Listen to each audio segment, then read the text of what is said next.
এই মুহূর্তে মুর্শিদাবাদের দিকে নজর রাখবো। মুর্শিদাবাদের নওদার পর এবার ডোমকলে তৃণমূলে যোগদান। কংগ্রেস এবং সিপিএম ছেড়ে তৃণমূলে যোগদান করেছে পঞ্চায়েতের প্রাক্তন প্রধানও তৃণমূলে যোগদান করেছে। মুর্শিদাবাদের নওদার পর এবার ডোমকলে তৃণমূলে যোগদান। সামনেই লোকসভা নির্বাচন, আর নির্বাচনের আগেই আবারও বিভিন্ন দল থেকে তৃণমূলে যোগদানের ছবি উঠে আসছে। পঞ্চায়েতের প্রাক্তন প্রধান যোগ দিয়েছেন ডোমকলের তৃণমূলে।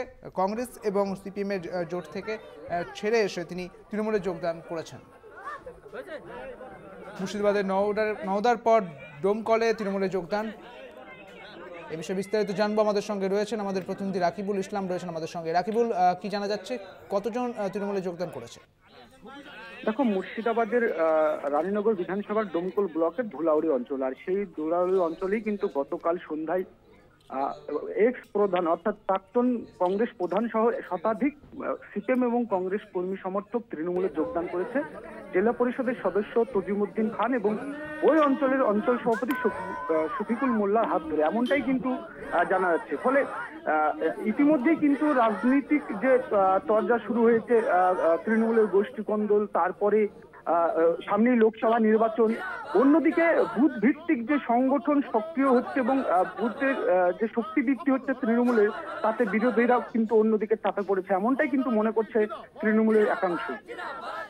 কেন এই যোগদান, কি মনে করা হচ্ছে?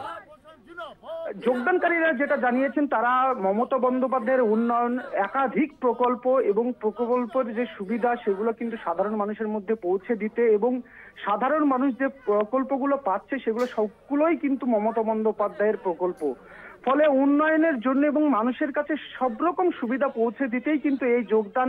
ফলে যে তৃণমূলের বাইরে গিয়ে উন্নয়ন করা সম্ভব নয়, উন্নয়ন করতে গেলে তৃণমূলেই থাকতে হবে এবং তৃণমূলে থাকলেই উন্নয়ন করা সম্ভব, এমনটাই মনে করছেন যারা যোগদান করেছেন। পাশাপাশি যারা যোগদান করিয়েছেন অর্থাৎ জেলা পরিষদের সদস্য এবং অঞ্চল সভাপতি, তারাও কিন্তু বারবার একই দাবি করছেন যে রাজ্যে যেমনই হাল হোক না কেন, বুথ ভিত্তিক এবং লোকসভার আগে ধুয়ে মুছে সাফ করে দেবে বাংলার যে সমস্ত বিরোধী সংগঠন আছে, সিপিএম, কংগ্রেস এবং বিজেপি, তাদেরকে ধুয়ে মুছে সাফ করে দেবে এবং লোকসভা নির্বাচনে তারা ভালো ফল করবে, এমনটাই সংগঠনকে শক্তিশালী করতেই কিন্তু তারা বুথ ভিত্তিক সংগঠন চালাচ্ছে এবং তাতেই যোগদান করেছে। ধন্যবাদ রাকিবুল, আমাদের সঙ্গে ছিলেন আমাদের প্রতিনিধি রাকিবুল ইসলাম। কংগ্রেস সিপিএম ছেড়ে তৃণমূলে যোগদান, প্রাক্তন প্রধানের তৃণমূলে যোগদান ডোমকলে।